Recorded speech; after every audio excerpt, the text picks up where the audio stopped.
Oi, gente. Estou aqui então para falar um pouquinho sobre máscaras, né? Novamente o assunto da máscara. O que mudou com relação às máscaras agora nesse início de 2022, pensando tanto na Covid-19 quanto nesses surtos aí de influenza, né? Nas diferentes cidades aqui no Brasil. O que mudou? Nada, né? A máscara continua sendo um item indispensável na questão da proteção. Não basta a pessoa estar vacinada, ela precisa se proteger, porque a vacina diminui sintomas, a vacina é uma abordagem coletiva, mas a vacina, ela não vai impedir a transmissão do vírus, porque o vírus vai entrar no seu corpo, você precisa se defender contra ele, isso leva ali 2 ou 3 dias, e enquanto isso, se você não se cuidar, se você se expuser, você vai continuar transmitindo o vírus para outras pessoas. Então, como barrar isso? Utilizando a máscara, ok? Qual a máscara mais protetiva? Gente, então assim, ó, as diferentes, enfim, agências de saúde, os estudos científicos, eles têm mostrado que as máscaras mais protetivas em termos de proteção contra agentes biológicos, principalmente vírus respiratórios, são a máscara PFF2, peça facial filtrante, com uma eficiência de filtração em torno de 95%, tá? A 99%, se a gente pensar uma PFF3, aqui é uma PFF2, aqui é uma PFF3, e as máscaras cirúrgicas tripla camada, tá? Na grande maioria dos estabelecimentos de saúde, o pessoal até hoje tem utilizado as máscaras cirúrgicas, né, com uma boa proteção. A gente vê os profissionais de saúde utilizando, elas têm uma boa proteção biológica, né, principalmente contra influenza, mas também contra a Covid-19. Entretanto, aquelas áreas onde a gente sabe que, por exemplo, estão mais perigosas, tem muitos aerossóis, é um ambiente talvez um pouco mais contaminado, a recomendação, então, dentro das nossas condições, é que a gente utilize a máscara PFF2, tá? O que essas máscaras têm em comum, né? Pelo menos 3 camadas de proteção. Agora, a aderência ao rosto, o ajuste ao rosto e a proteção, e também as camadas em termos de retenção das partículas das PFF2 e 3 é maior, é melhor, isso é indiscutível, certo? Só que, gente, essa questão da aderência é um fator extremamente importante, tá? Então, eu vou colocar aqui no meu rosto para mostrar para vocês, ó. Vou colocar aqui com uma PFF3, tá? Vocês podem ver, ela é um modelo bico de pato, a gente tem também PFF2, né, muito parecida, ela só tem tons de cores aqui um pouquinho separados, né, um pouquinho diferentes, desculpem, mas a proteção é a mesma, elas têm pelo menos 3 camadas de proteção. O que é importante a gente considerar, né, o ajuste ao rosto. Então, vamos lá, a gente puxa os elásticos, mãos higienizadas, bem limpinhas, bem bonitinhas, a gente coloca aqui no queixo, puxa o elástico para trás, um deles vem abaixo da orelha, e o outro vem aqui nessa área mais para cima, tá? Isso aqui é muito importante para que essa vedação aqui aconteça de maneira adequada. Depois que a gente coloca a máscara no rosto, é o ajuste do clipe nasal, que é esse aramezinho, esse ferrinho, né? Enfim, essa estruturinha que a gente tem aqui para acomodar sobre o nariz. Essa máscara está tão bem vedada no meu rosto que até, ó, de eu falar com vocês e puxar o ar, ó, eu consigo sentir, então, né, um pouco de resistência. E, gente, assim, ó, essa resistência não quer dizer que você vai estar inspirando CO2, que você vai estar retendo contaminação da máscara, porque a máscara tem poros para essa troca de ar acontecer normalmente, vocês não precisam se preocupar com isso, tá? Na hora de tirar a máscara, mão devidamente higienizada, puxa o elástico de baixo, puxa o elástico de cima, tira ela pelas alcinhas e se você for reutilizar, então deixa ela penduradinha no local ventilado, né? Pelo menos durante a noite, 24 horas, 48 horas, o que for mais conveniente, tá? Quanto tempo, Mel, eu posso reutilizar uma máscara PFF2? Gente, depende do uso que você fizer. Se você utilizar 15 minutos e o elástico estiver bem íntegro, você pode utilizar aí 10, 15 vezes pelo menos, certo? Agora, quando você sentir que o elástico já não está mais funcionando bem, você, por exemplo, deixou a máscara num local e ela amassou, ela está com algumas ranhuras, bom, aí está na hora de descartar. Se ela está suja, então é hora de descartar, tá? O CDC tinha uma recomendação inicial, né, esse órgão dos Estados Unidos, de ali talvez 5 ou 7 vezes, tá? Eles retiraram isso porque, de fato, quando as máscaras são desenvolvidas, elas são de uso único. Você usa e joga fora. Como, né, a gente não tem dinheiro para estar fazendo isso, então o que a gente faz é reutilizar. Mas é importante entender que ela precisa estar íntegra, ela não pode ser molhada, tá? Por quê?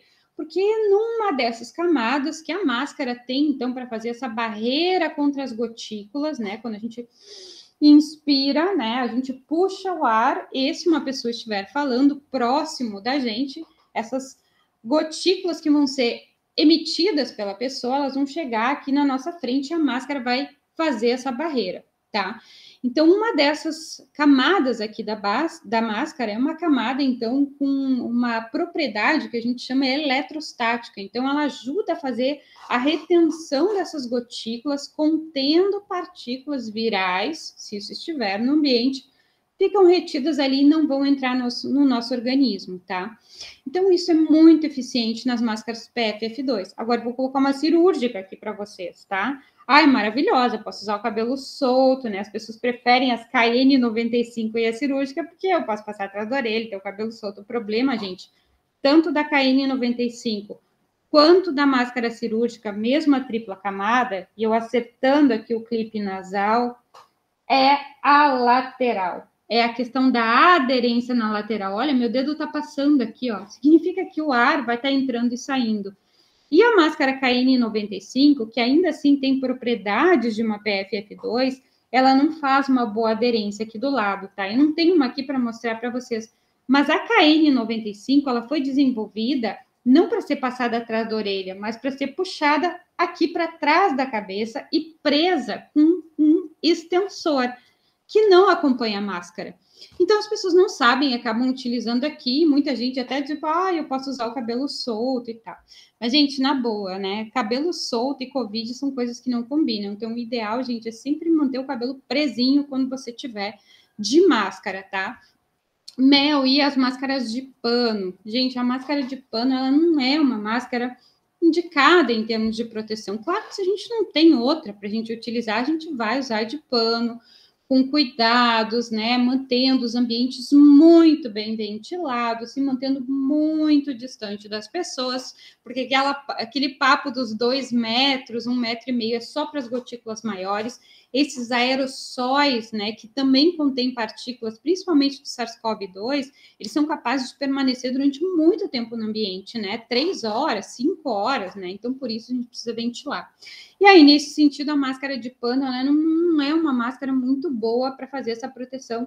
Por quê? Primeiro, ela não tem camada eletrostática, essa camada de retenção, né, por propriedades aí físicas, né, para ajudar nessa aderência das gotículas.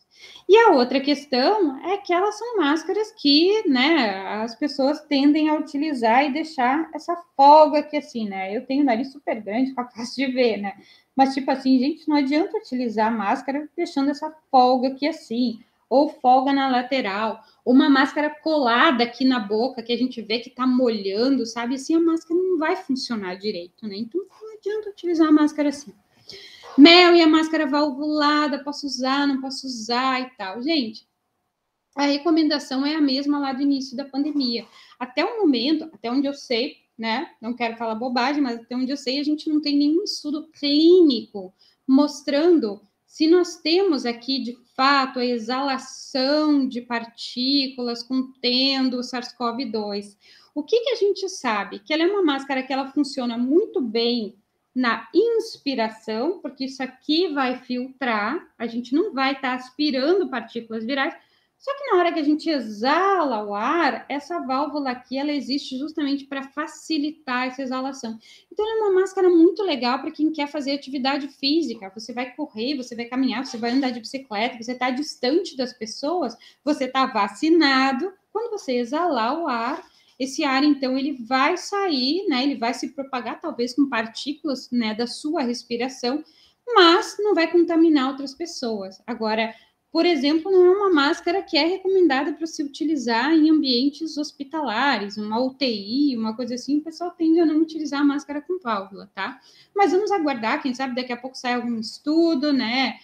mostrando algum novo fator com relação a isso. E mais uma coisa, gente, uma preocupação com relação às crianças, né? A criança vai para a escola, o que eu vou fazer? Como é que eu vou fazer com máscara e tal? Tem máscaras tipo PFF2, porque lembrem, a máscara, né, como um equipamento de proteção respiratória, ele é algo profissional, ele é um equipamento de proteção individual, ele tem um certificado de aprovação, isso é extremamente importante a gente consultar esse número de CA para saber se a máscara que a gente adquire, ela é válida, né, ela foi testada por uma análise metrológica que o Inmetro faz, então isso é super importante. Agora, foi desenvolvido para crianças máscaras PFF2, né, tipo PFF2, que é para ajudar na questão da proteção. Também tem 3 camadas, tem aquela camada eletrostática, né, esse tamanho esse pequenininho, né, bem fofinho assim, né, para as crianças poderem utilizar e também se proteger. E o importante também é que elas têm esse clipe nasal aqui para ajustar no narizinho, tá? Então, gente, é isso. As recomendações sobre máscara são as mesmas, tá? A gente precisa utilizar tanto para COVID quanto para influenza. Lembrem, todo agente de risco biológico que ele passa através de gotículas, através de aerossóis ou algo que possa entrar nas nossas vias, né?